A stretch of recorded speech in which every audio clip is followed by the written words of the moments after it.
Olá, a notícia de volta com o advogado Márcio Tomás Bastos, que foi ministro da Justiça no governo Lula.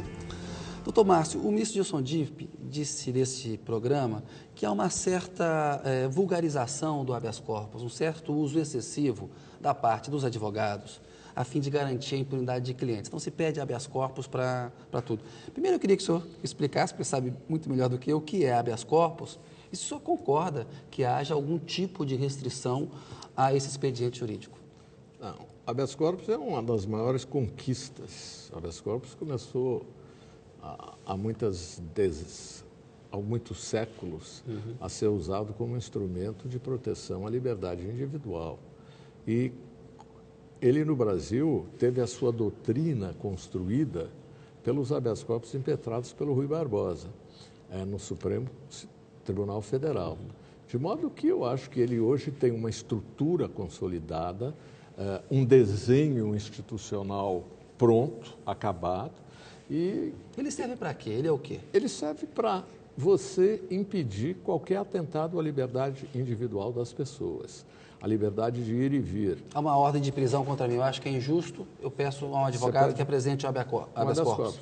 E também, quando existe um processo penal contra você, que pode te levar a uma restrição da tua liberdade individual e que tenha defeitos constitucionais, tenha defeitos de ilegalidade. A prova não vale? A prova não vale. A prova foi colhida contra os preceitos da lei ou da Constituição. Você pode impetrar um habeas corpus para conseguir que o tribunal diga isso. Eu não acho absolutamente que exista no Brasil um exagero. Essa é uma linha de pensamento mais conservadora, menos garantista. O ministro Gilson Dipp é um grande amigo meu, mas ele é sabidamente um juiz duro. Ele é um juiz severo, é um juiz que eu não gostaria de ser julgado por ele. Eu já brinquei com ele assim, por isso que eu estou dizendo isso. Ele é um grande juiz, mas é um juiz que tem um olhar mais severo do que outros juízes que são mais garantistas. É bom andar na linha, né? Vão andar na linha para não ser julgado. É bom andar na linha até para não ser julgado.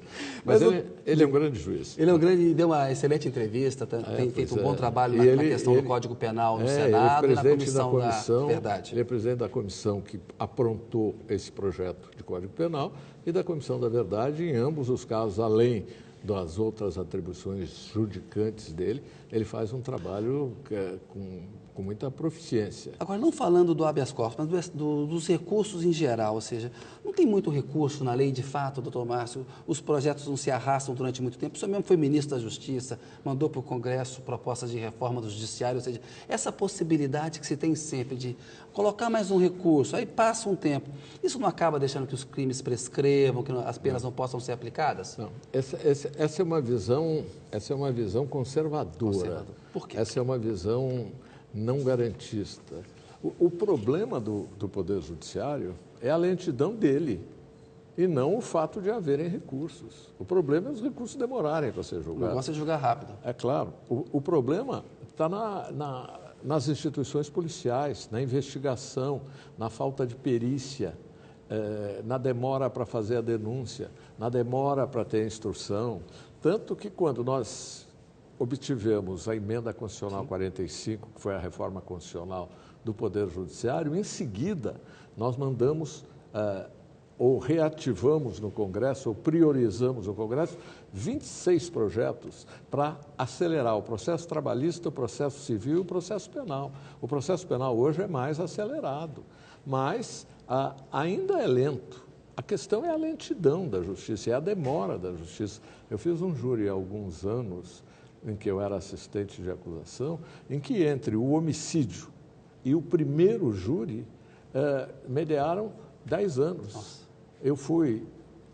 Eu era antes do Ministério da Justiça, passei no Ministério da Justiça, voltei, o caso não tinha sido julgado nenhuma vez ainda pelo Tribunal do Júri. Então, o grande problema é isso, é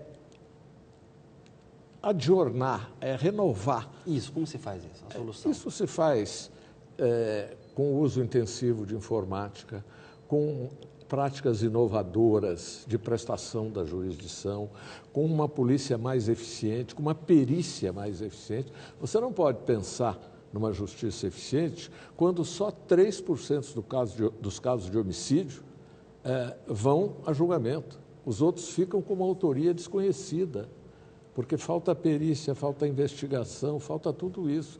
Então, essa linha de produção de justiça acaba por se tornar uma linha de produção de criminalidade. Ela tem um efeito contrário.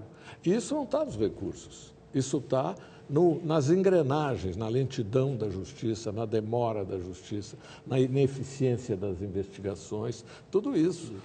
Doutor Márcio, voltando um pouquinho ao mensalão, mas um aspecto mais aí pessoal, até, enfim, de brincadeira, os advogados do mensalão lá dizem que o apelido do senhor é God, que é Deus em inglês, né?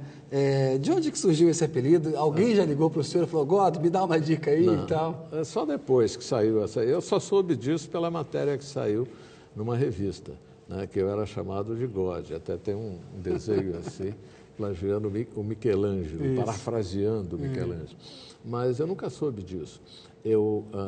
Dizem que é uma história do José Luiz Oliveira Lima, que é o advogado Zé Dirceu. Que o José Luiz Oliveira Lima e o Celso Vilardi se referiam a mim em código como God, e isso ficou assim. Mas eu fico honrado com o apelido, com o caráter lisonjeiro que o apelido tem, mas eu nunca soube. Agora, há uma confraria entre vocês ali? Vocês traçam estratégias conjuntas? É legítimo traçar ou não? Claro Cada um tem a legítimo. sua. É claro que é legítimo tratar estratégias conjuntas.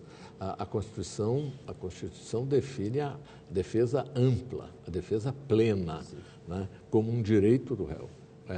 É um dos direitos fundamentais do réu. Então, vocês conversaram entre si, é importante para... Conversamos, sim, não são táticas, não são esquemas montados assim de defesa, de que um defende uma parte, outro defende outra, todo mundo está defendendo mais ou menos, mas há conversas e é importante. Há uma estratégia comum?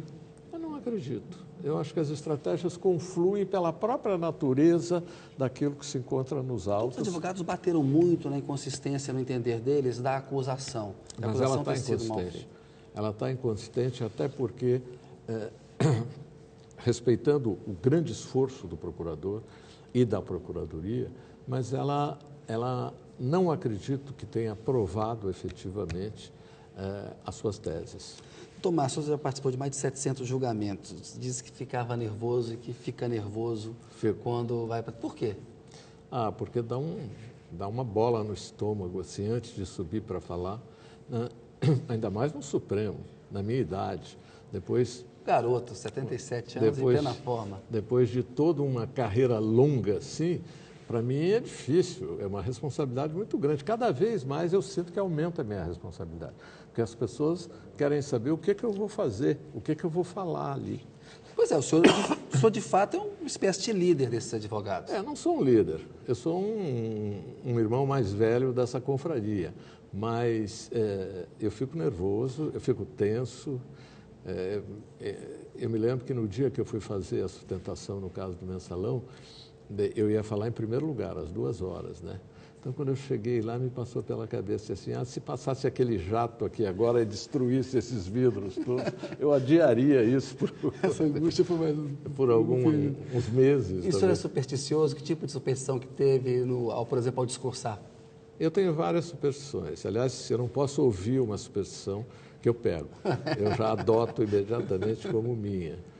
Eu não falo algumas palavras, né? Eu tenho alguns tiques que eu não posso contar, porque senão eles perdem o efeito. Tiques que o protegem, é isso? Que me protegem. Eu uso uma porção de imagens ecumênicas. O senhor é religioso? Não, eu não sou religioso. Eu sou de uma família religiosa, minha mãe era extremamente religiosa, no ponto do misticismo, mas eu, pessoalmente, não sou religioso. Quantas causas o senhor está tocando pessoalmente agora? Agora estou tocando no meu escritório, em parcerias com outros escritórios, aproximadamente 50 causas. É muita causa, não? Incluindo essa. Muita coisa, não? Bastante. Eu tinha mais, né? Antes de ir para o Ministério, eu tinha muito mais, era mais pulverizado, assim. Agora, eu gosto de advogar, eu tenho prazer em advogar. Eu vou sair daqui, vou voltar para o escritório para atender um cliente pela primeira vez. É uma das coisas importantes da advocacia, é você sentir o mistério da causa. É a primeira vez que a pessoa vem para você aflita, perseguida pelo Estado por um processo penal, para te contar uma história que você não sabe qual é. Essa é uma das grandes emoções Eu estava combinando com a minha Nós estamos mulher. gravando na sexta de tarde, por isso é que ele vai sair daqui. Senão vamos pensar que à meia-noite no domingo o senhor sai para atender cliente.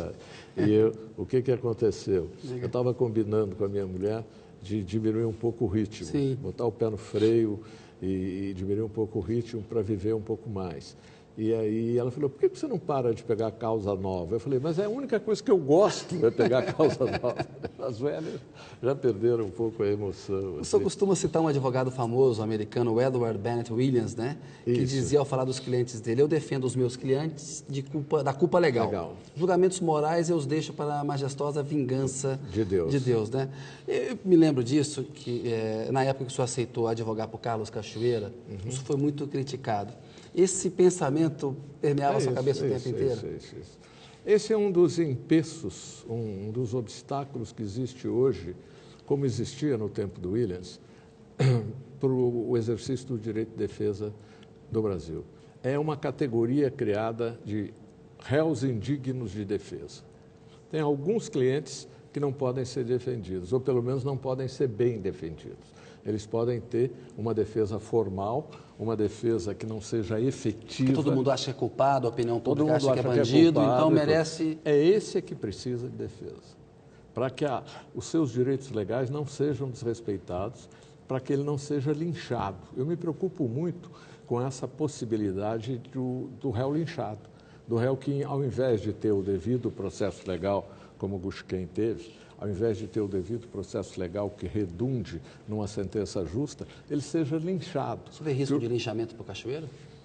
Não, eu vejo isso de linchamento, eu não quero falar sobre casos assim que estão andando, mas eu vejo isso, eu vejo muitos riscos ultimamente de pessoas serem linchadas por essa indignação, que não é de agora, que no tempo da Revolução Francesa já havia, quando o Berryer chegou e disse à convenção, eu trago a minha cabeça e a minha palavra. A primeira está à disposição dos senhores, depois de ouvirem a segunda. E ele foi guilhotinado quando terminou a defesa. Então, isso existe sempre. E a confusão entre a figura do advogado e do cliente. O sujeito defende um homicida, então acham que ele também é um pouco homicida. Defende um estelionatário, acha que ele é um pouco estelionatário. Essas coisas são importantes que sejam ditas, porque, como eu disse, o direito de defesa é tão importante como a liberdade de expressão. Agora, o senhor deixou o caso Cachoeira, doutor Márcio. A família pediu para o senhor deixar o caso? Por que o senhor deixei deixou? de uma maneira... O senhor pode falar por que deixou? Não, de comum acordo. São questões que nada têm a ver com o mérito da causa. Não tem nada a ver com o fato da Andressa Mendonça ter ameaçado aquele juiz federal? Nada. Já estava decidido isso e foi uma saída consentida. Que coincidiu, uma saída com aquele episódio da ameaça.